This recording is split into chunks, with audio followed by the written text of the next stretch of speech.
What did we actually know about Jesus Christ the man? What we don't find is this person who appears as some sort of spectre within that historical tableau called Jesus. He doesn't have a mark at all. Now that is a dilemma for those who believe in him, because on the one hand he supposedly overturned the world. It turned the world upside down and triggered off this massive movement, but on the other hand he leaves no trace in the historical record. It should be said, although it's kept from the believing millions, theologians have cast doubts on the official story for more than 100 years. There used to be a huge amount of evidence, historical evidence for Jesus. There was evidence of the cross, there was evidence of the nails that he was held to the cross with. Now, why is it that this sort of evidence is no longer presented as evidence of Jesus? It worked for hundreds of years. Well, of course, we know the answer. It was all fraudulent. It was all manufactured by the church to encourage belief in their fairy story. Now, that has all now been whittled away, apart from certain backwaters. The Gospels are not analogous to history, they are analogous to historical fiction. In other words, a drama has been inserted into an historical setting. The emphasis is totally different. It's an unreal drama. If you think about the Gospels, they are almost primarily concerned with the last week of Jesus' life, the Passion. That takes up most of the material. It is simply a drama inserted into a more or less realistic historical background.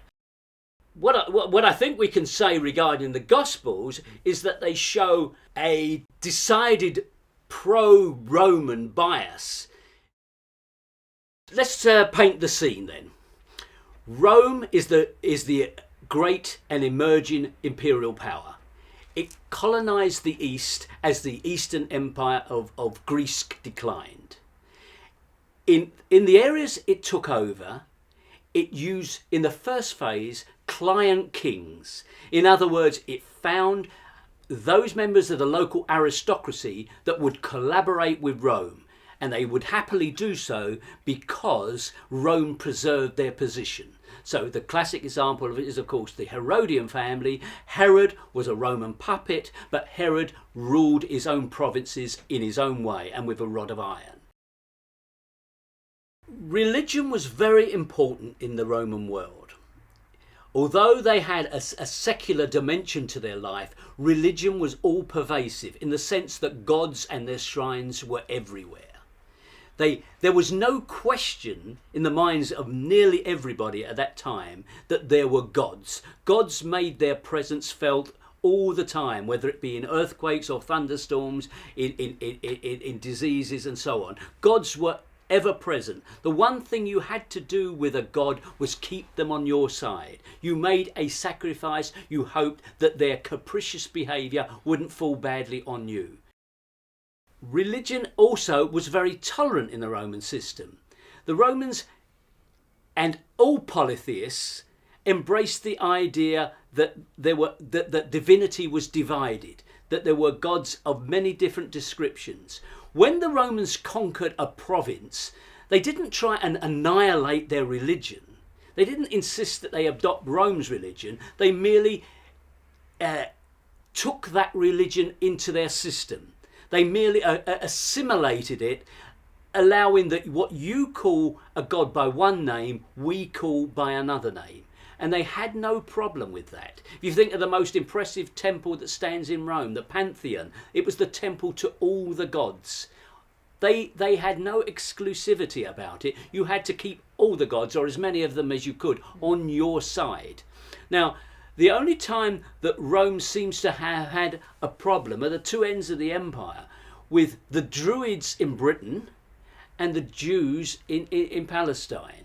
You know, that's where Rome came against oppositional religions. Now, with the Druids, they just annihilated the Druids. They destroyed their shrines and ended it probably existed underground, but essentially they erased that religion.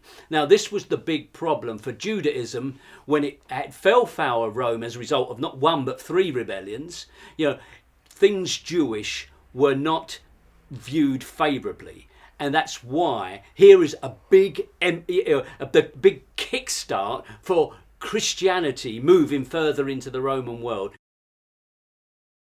Now, where does that originate? It originates in the happy example for the Jews of resisting and ultimately expelling the Greeks. The Greeks had run the area before the Romans arrived, and under a group of renegade priests, there was a rebellion known as the Maccabee Rebellion. In the Maccabean Wars, the Greeks were expelled, and this gave a type, an anticipation of how, under the Roman period, also someone could come along, priest come king come prophet, who would rescue the Jews again. That's where the basis of the messianic prophecies come from. A military leader, a human person, not a God man, but a human who would lead the Jews to triumph. So their interpretation of Messiah was very much in that traditional Maccabean sense of someone who would be a king and a military leader who would throw out the oppressors. The Christian version of that same story is, of course, very different. It's a collaborationist sort of Messiah.